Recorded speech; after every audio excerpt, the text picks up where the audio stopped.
1959, 9 senderistas rusos murieron en extrañas circunstancias. Están rodeadas de tantos misterios que la KGB intervino en el asunto y estuvo clasificado por muchos años.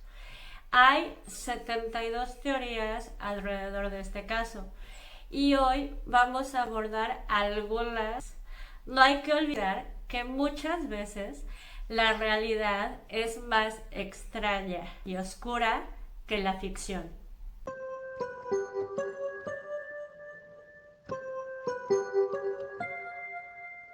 Antes de comenzar, por favor, si les gusta el video y les gustan los casos extraños, raros, por favor denle like a mi canal y suscríbanse. Y si quieren que hablemos de algún caso en particular, por favor déjenlo en comentarios, se los agradecería infinito. Bueno, vamos a comenzar. El caso se conoce como el incidente Dyatlov y el lugar de los hechos ahora se llama el Paso Dyatlov en honor a las víctimas.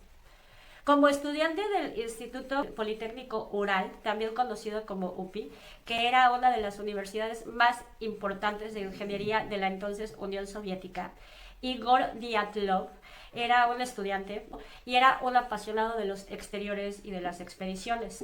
Así que desde 1958 comenzó a planear una expedición que, si salía bien, iba a ser un ejemplo de fortaleza para las siguientes generaciones de rusos. Sería un viaje de 16 días cruzando la cordillera de los montes Urales que dividen Siberia del resto de Rusia. Hizo su propuesta en el Club de Deportes de UPI, que lo aprobó. Sin embargo, muchas fuentes no entienden por qué se aprobó. Nunca se le había dado el permiso a ningún grupo, menos en esa época del año, a esa área en particular. Este viaje iba a comenzar 500 kilómetros al norte de Sverdlovsk, territorio oriundo de los Mansi, una tribu de indígenas de esa área de Siberia. Para entonces, los Mansi, aunque se consideraban parte de la Unión Soviética, seguían teniendo muchas costumbres semi-tradicionales como cazar, pescar, el pastoreo de renos, que ellos ocupaban mucho porque son de los pocos animales que llegan a aguantar las bajísimas temperaturas que se llegan a alcanzar en los inviernos siberianos. El grupo de Dyatlov atravesaría el esquí de campo traviesa alrededor de 320 kilómetros en una ruta que, hasta donde se sabe, ningún ruso había hecho antes. El terreno no se consideraba extremo, era relativamente fácil para hacer esquí de campo traviesa o para caminar, pero las temperaturas que se alcanzan en Siberia sí eran consideradas extremas, así como los vientos que se podían alcanzar en ciertas partes del viaje y la profundidad que puede alcanzar la nieve. Una vez que se terminara la expedición, todos iban a obtener una certificación de senderistas y esquiadores campo traviesa del grado número 3, que era el más alto entonces en la Unión Soviética, y una de las condiciones que se pedían para esta certificación era recorrer mínimo 300 kilómetros en circunstancias extremas. El grupo se conformó por 8 estudiantes más, incluidas 2 mujeres. Todos ya eran esquiadores de campo traviesa y senderistas muy experimentados. Los nombres y las fotos los van a ir viendo en la pantalla porque me cuesta mucho trabajo distinguir un apellido ruso de otro. Todos tienen tantas sílabas que me confundo. Unos días antes de la expedición, sin explicaciones, la UPI asignó a otro viajero al grupo de estudiantes. Él se llamaba Semyon Solotaryov, que tenía 37 años. La diferencia de edad era mucha porque el resto de los integrantes tenían entre 19 y 23 años y además era veterano de la Segunda Guerra Mundial. Hay muchas teorías de por qué lo integraron al grupo. Entre ellas está colocado como un posible espía o como miembro de la KGB. El grupo salió en tren de Sverdlovsk el 23 de enero de 1959 y por los diarios del grupo está bien confirmado que el espíritu era muy alto y que estaban muy emocionados con el viaje que tenían por delante. Después de pasar 2 días en trenes porque se dirigían al norte, llegaron a Ivdel, un pueblo de donde se desplazaron primero en autobús, luego en la parte de carga de un camión y luego hasta en un trineo jalado por caballos, y llegaron a su última parada, se hospedaron en un campo maderero que ya estaba abandonado. Ahí, uno de los estudiantes, Yuri Yudin, en algunas versiones se enfermó de gripa, en otras tuvo un dolor en el nervio ciático que se supone que lo imposibilitó, en otras se lastimó la pierna y en otras tuvo visiones y sueños premonitorios que lo asustaron tanto que decidió no seguir con el viaje, poniendo como pretexto alguna de las excusas que ya les mencioné. Así que al día siguiente emprendió el camino de regreso, mientras la expedición comenzaba con el resto de los estudiantes. La idea era terminar el viaje en un pequeño pueblo llamado Vishai, donde iban a mandar un telegrama al Club de Deportes de Lupi diciendo que habían terminado su viaje, pero el telegrama jamás llegó. A primera mano se pensó que se habían retrasado, algo que era muy común en las expediciones tan largas, pero una vez que pasaron varios días, las familias de los estudiantes comenzaron a preocuparse y a llamar constantemente a la universidad y a las oficinas del Partido Comunista, hasta que por fin el 20 de febrero se mandó a un equipo de búsqueda que incluía estudiantes de la UPI, indígenas mansis, prisioneros de una prisión, valga la redundancia, que estaba cerca de la zona en el que era en el campo de Ivdel, policías e inclusive militares. El 25 de febrero, siguiendo el camino de los esquís, encontraron la casa de campaña abandonada en un lugar que los mansis llaman la montaña de la muerte. La casa de campaña estaba semi-enterrada en la nieve. Después de desenterrarla, se dieron cuenta que la tienda tenía cortes en la tela, pero por dentro todo se encontraba ordenado. La comida estaba afuera así como servida como si estuvieran a punto de comer. Los esquís y el resto del equipo estaban acomodados. Había una pila de leños que utilizaban porque llevaban como una estufa portátil que los mantenía calientes dentro de la casa de campaña que Dyatlov había diseñado, y así como su ropa, sus cámaras y sus bitácoras. Más o menos a 30 metros encontraron huellas en la nieve de personas en calcetines y descalzas, que resulta totalmente incoherente en un lugar que puede alcanzar en una noche común y corriente los 30 grados centígrados bajo cero. Uno de los pares de pisadas aparecía con un solo zapato puesto. Siguieron el camino de huellas, más o menos 500 metros, hasta un grupo de árboles donde las huellas desaparecían. La mañana siguiente encontraron 2 cuerpos bajo un árbol en la orilla del bosque. Yacían junto a lo que quedaba de una fogata y estaban vestidos únicamente en ropa interior. La ropa interior de los lugares tan fríos es como un mameluco, es completa, pero con estas temperaturas es comparable a que estuvieras desnudo. Como a 5 metros de altura del árbol bajo el que ellos estaban, había algunas ramas rotas y había inclusive pequeñísimos restos de piel humana en el tronco. Evidentemente habían al menos tratado de trepar ese árbol, aunque no queda claro con qué finalidad, si para buscar algo con la mirada o para ocultarse de algo o de alguien. Ese mismo día encontraron 2 cuerpos más, incluido el de Dyatlov. Ellos estaban más arriba de la pendiente, como dirigiéndose de nuevo al lugar donde estaba puesta la casa de campaña. Se les practicaron autopsias mientras se buscaban los demás cuerpos. Las autopsias generaron más inconsistencias. Krivonichenko tenía quemaduras de 3er grado en su espinilla y pie, y tenía adentro de su boca un pedazo de su propia carne que se había arrancado de su mano derecha. El cabello de Doroshenko estaba quemado de un lado y tenía un calcetín completamente carbonizado. Todos los cuerpos tenían moretones, abrasiones, arañones y cortadas. y Slobodin tenía inclusive una pequeña fractura en el cráneo. Con esto, la investigación se volvió investigación por homicidio.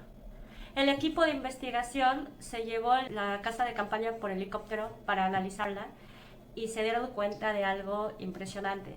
Los cortes en la tienda de campaña estaban hechos de adentro hacia afuera. Con esto se dieron cuenta de que algo había pasado, que hizo que el grupo de estudiantes salieran cortando la tienda y corrieran a mitad de la noche dentro de los vientos helados, con muy poca ropa, pero como eran expertos en senderismo y esquí campo traviesa, esto implica que sabían perfectamente el riesgo que implicaba dejar la casa de campaña de esa manera.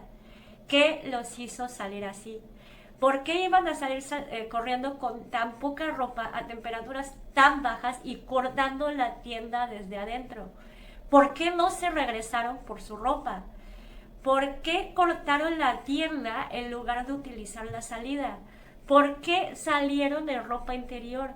¿Qué fue lo que causó que dejaran la casa de campaña de esa manera?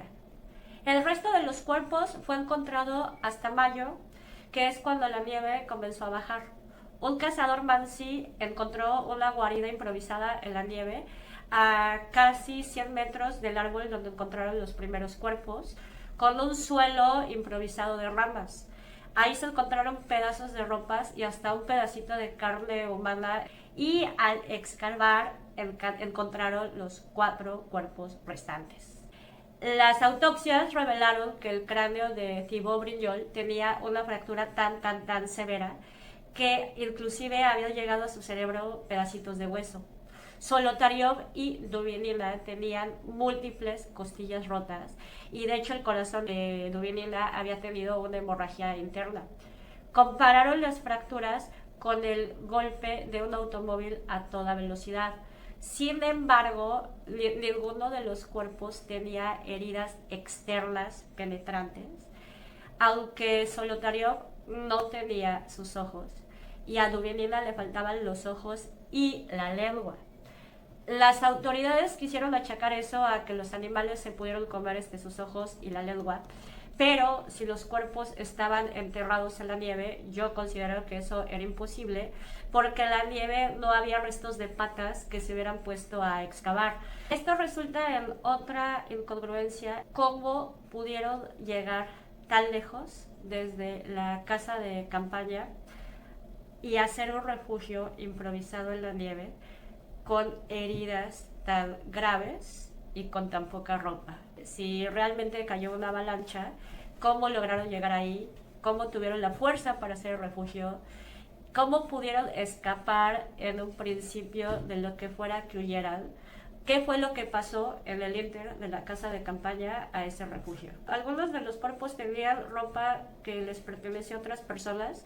Se cree que se las quitaron para tratar de mantener calor una vez que ellos habían fallecido. Pero otra de las incongruencias es que en varias cosas del grupo, incluida ropa, había niveles altos de radiación. En la teoría más aprobada por científicos, que es la de la avalancha, no pueden explicar ni justificar el detalle de la radiación. El 28 de mayo la investigación se cerró oficialmente, afirmando que no se trataba de un homicidio, cerrando con la conclusión de que la causa de muerte de los senderistas fue una fuerza descomunal de la que no pudieron recuperarse con orígenes naturales. Después de que se cerró el caso, todos los archivos y fotografías se volvieron clasificados y la montaña de la muerte estuvo prohibidísima para esquiadores y entusiastas de los exteriores por muchos años. Las familias no se encontraban satisfechas con esta explicación. Algunas escribieron a oficiales presionando por una investigación más profunda, pero el caso permaneció cerrado. Fue hasta 1990 que uno de los investigadores, Ivanov, publicó un artículo con información que las autoridades le prohibieron compartir en 1959, que incluía sus observaciones propias. El artículo mencionaba que los viajeros habían sido matados por rayos o bolas de fuego asociadas al fenómeno ovni. Ivanov encontró en su investigación árboles con quemaduras muy poco comunes que confirmaban que un rayo o una fuerza natural completamente desconocida había disparado sobre objetos selectos y que en este caso habían sido los viajeros. De hecho, la última fotografía que tomaron los jóvenes muestra unas luces muy raras que parece que se encuentran en el cielo. Los Mansi afirman haber visto luces anaranjadas en el cielo en esa noche. Estas incongruencias han generado con el tiempo 72 teorías de lo que realmente pasó esa noche. Los más allegados a las familias, al lugar de los hechos y a la información que ellos conocen, no creen en la teoría de la avalancha. Piensan que los esquiadores se encontraron con un área donde se estaban probando armas secretas. Acuérdense que estos ya eran tiempos de la Guerra Fría. O que los esquiadores fueron matados por mercenarios o por espías estadounidenses. Creen que alguna prueba de misil salió mal y después de salir corriendo de la tienda fueron matados por observadores militares, posiblemente a distancia, con algún arma que desconocemos, porque no se encontraron huellas que no pertenecieran al grupo y tal vez que los que lograron huir se congelaron. Yuri Yudin, el que abandonó el grupo en el último momento, sostuvo hasta su muerte en el 2013 que esas muertes no tuvieron un origen natural. Siempre pensó que sus compañeros fueron sacados de la tienda apuntados por un arma y después fueron asesinados. Pero si es así, ¿por qué no había más huellas? ¿Alguien se pudo tomar el tiempo de borrarlas o qué onda? Dijo también que seguro le habían cortado la lengua a Dovenina porque era la más platicadora del grupo y que seguramente eso exasperó a los que los hayan sacado de la casa de campaña. Quienes afirman que fueron armas es porque en la región mucha gente vio las luces anaranjadas en el cielo. Años después se encontró en el área un pedazo de metal que según los expertos pertenece a un misil soviético. Las pruebas militares podrían justificar la radiación en ropa y objetos que le pertenecían al grupo. Uno de los investigadores encontró muy raro que sus jefes le ordenaran hacer pruebas de radiación.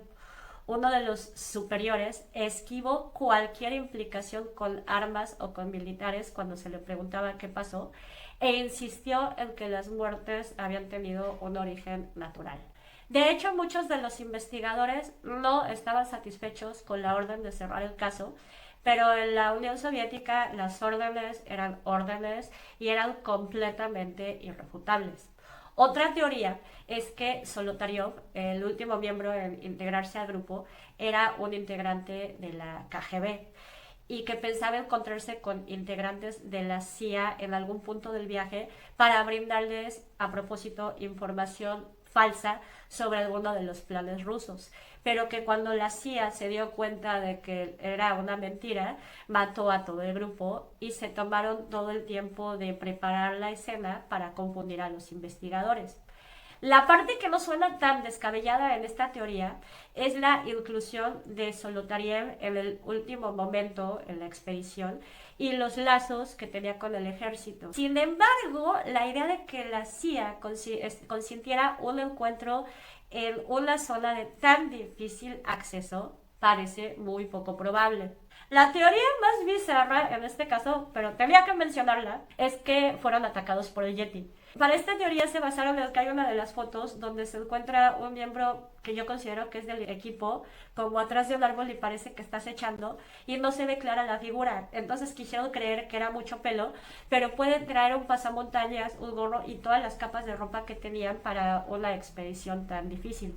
Tenía que mencionarlo. Después de la presión social y política que duró años, en el 2019, el nuevo investigador a cargo, Andrei Kuryakov, organizó una expedición donde se tomaron todo tipo de medidas del lugar, fotografías, inclusive hicieron experimentos con el clima y con la zona para considerar todos los factores.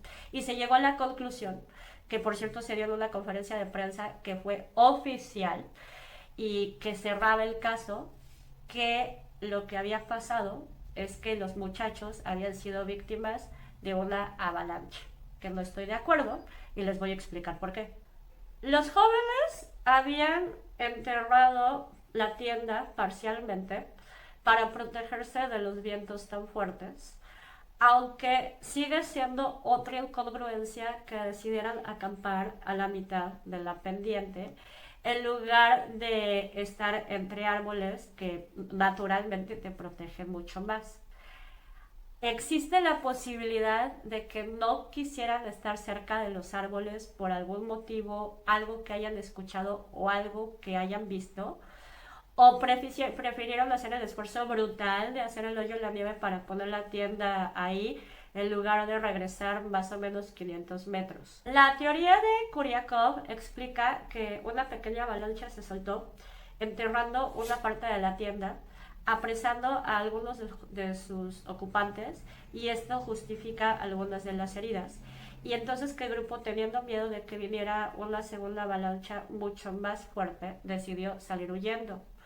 Todo esto se comprobó con imágenes que ellos hicieron, diagramas, cálculos sobre la inclinación de la pendiente, la fuerza de la nieve, pero a mí esa explicación no me parece creíble, porque si es verdad que tenían las heridas internas y se lastimaron ahí, entonces ¿cómo pudieron llegar hasta la guarida que improvisaron? Eso ya lo dije.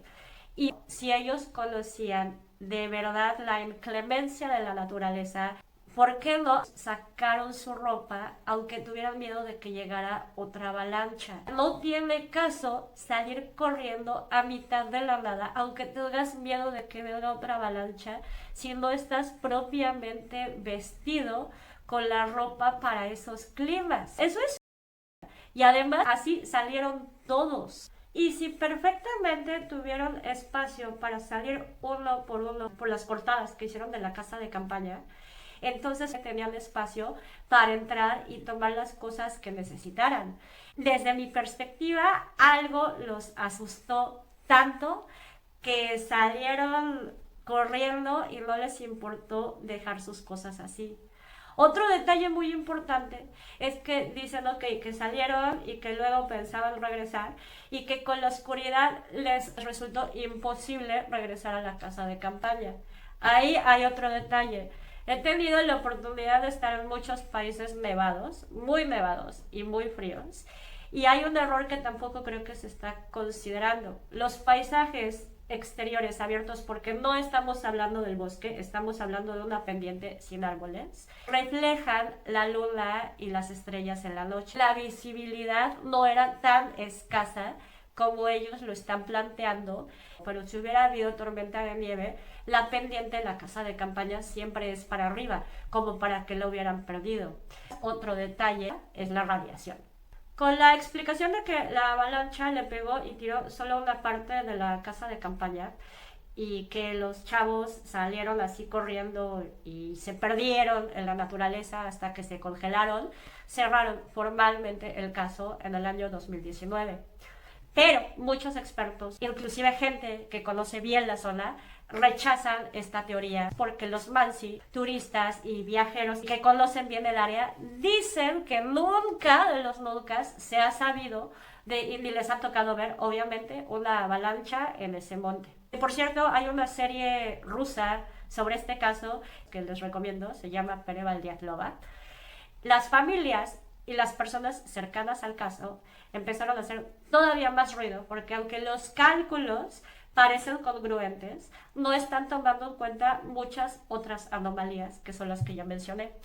Después de la conferencia de prensa, Kuryakov se negó a dar entrevistas. La explicación detallada de Kuryakov fue publicada por el New Yorker, y aunque en efecto hay muchas partes de la teoría que suenan plausibles y muchos científicos están satisfechos desde el punto de vista matemático, esto no explica las luces en el cielo, cómo llegaron con las heridas y aún así lograron construir el refugio en la nieve, porque algunos trataban de regresar a la tienda de campaña porque afirmaron que se perdieron, sin embargo ellos iban como en el camino correcto.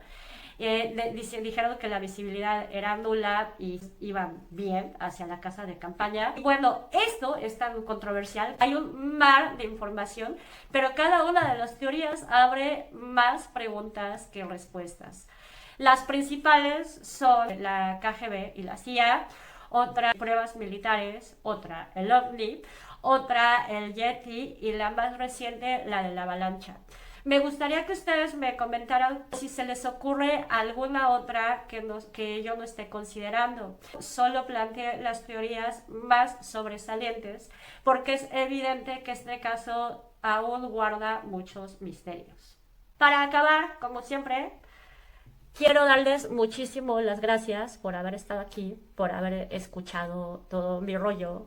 Estoy buscando y ya me encontré con unos casos buenísimos que les pienso compartir.